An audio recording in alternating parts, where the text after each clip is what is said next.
Bonjour à toutes et bonjour à tous, j'espère que vous allez bien. Je suis Juliana Mordan, mentor en développement personnel et je suis ravie de vous retrouver ce soir pour une nouvelle vidéo. Avant de commencer, laissez-moi vous présenter mes meilleurs vœux pour cette nouvelle année. Et par meilleurs vœux, j'entends surtout plus de surprises, plus de découvertes de vous-même et peut-être même d'espérer sortir encore un peu plus de votre zone de confort. Et si 2021 était l'année où vous osiez faire ce que vous n'aviez jamais osé auparavant? Tout comme nous l'avons clôturé, je vous propose de commencer cette nouvelle année par le bilan, en vous rappelant les éléments clés qui font de cet outil de développement personnel une vraie nécessité. Faire le bilan nous permet 3 choses essentielles. Dans un premier temps, le bilan va nous permettre de nous recentrer sur le moment présent. Et peu importe le moment de l'année, il est toujours agréable de le faire. Ensuite, faire le bilan permet d'observer une situation avec plus d'indulgence, avec une bienveillance. Il permet de prendre le recul qui nous manque au moment T, lorsque l'action ou l'émotion arrive. Enfin, faire un bilan nous permet de nous donner un sentiment d'accomplissement, nous permet de voir ce qui a été effectué et d'observer, de nouveau de manière bienveillante, le parcours accompli jusqu'à présent. Quel que soit le moment de l'année dans lequel vous allez le réaliser, le bilan fait en début d'année, comme je vous le disais précédemment, est un excellent moyen pour poser les nouvelles bases. C'est un très bon moyen pour définir les prochains objectifs. Voici en quelques points clés comment vous pouvez faire ce bilan et sur quelle base vous positionnez. Pour commencer, je vous suggère avant tout de vous préparer un moment dans lequel vous ne serez pas dérangé. Un moment dans lequel vous pourrez respirer, vous poser, peut-être prendre des notes, peut-être poser par écrit certains des éléments les plus marquants de la période que vous souhaitez évaluer. Pour ce faire, vous pouvez procéder de 2 manières différentes.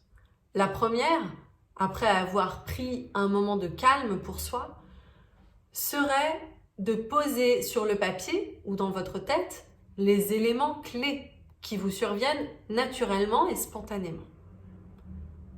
La deuxième méthode pourrait être de se référer à des éléments chronologiques qui ont du sens pour vous et qui vous viennent à l'esprit également naturellement.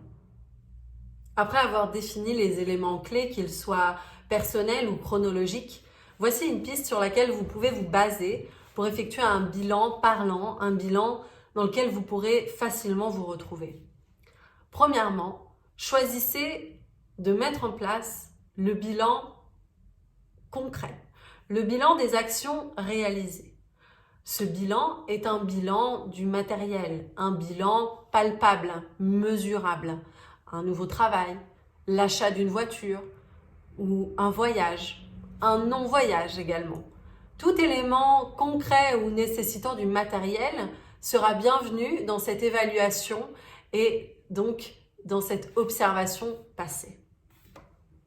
Ensuite, je vous propose, toujours en relation à ces éléments clés ou cette chronologie que vous avez disposée au préalable, de vous poser la question sur votre bilan relationnel. Votre bilan relationnel considère votre rapport aux autres, les émotions qu'ils vous ont provoquées, les liens que vous avez ou que vous n'avez plus. Et je vous conseille particulièrement de vous poser la question des réactions que cela peut provoquer encore maintenant chez vous.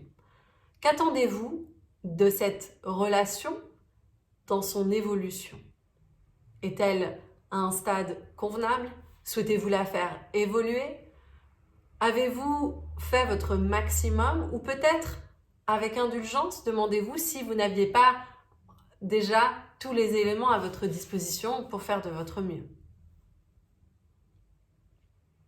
Enfin, je vous propose d'observer avec un regard calme et bienveillant votre bilan émotionnel. En fonction de ces éléments clés, en fonction de cette chronologie, et dans une année chargée encore un peu plus particulièrement, le bilan émotionnel vous permettra de remarquer vos réactions. En début d'année, vous avez peut-être réagi d'une certaine manière à une annonce. Comment celle-ci a-t-elle évolué à travers le temps? Comment physiquement et dans vos ressentis vous vous êtes senti? Est-ce que La joie, la colère, la tristesse ou l'angoisse ont pris le dessus sur un événement en particulier? Est-ce que vous saurez bénéficier de suffisamment de bienveillance envers vous-même pour remarquer qu'au fil du temps, vos émotions, elles aussi, ont évolué et grandi avec vous? Pour terminer cette vidéo, j'aimerais vous partager une méthode personnelle qui fait pleinement partie de ma personnalité. Observez avec un sourire, observez avec positivité les événements passés, même les plus difficiles. Ça peut être un éclat de rire, ça peut être une situation dans laquelle vous avez fait de votre mieux et où vous remarquez que les conditions de votre environnement à ce moment-là ne vous permettaient pas de faire mieux. Inutile de vous accabler avec une culpabilité oppressante. Prenez du recul, observez vous-même cette année passée, ce bilan que vous êtes en train de faire. Et vous remarquerez, peut-être avec un regard plus doux et plus sincère, que vous avez fait de votre mieux. Le bilan est un outil particulièrement puissant lorsque vous n'avez pas l'impression d'avancer, lorsque vous vous sentez pris un peu comme dans des sables mouvants. Le bilan est un élément clé du développement personnel. Je vous souhaite de prendre le temps de le faire afin de pouvoir derrière poser des bases sûres, sereines et qui vous ressemblent. Je vous dis à bientôt pour une prochaine vidéo. N'hésitez pas à partager, commenter, à me contacter. Je propose également des séances en cabinet ou à distance. Je vous souhaite une très bonne soirée et je vous dis à bientôt.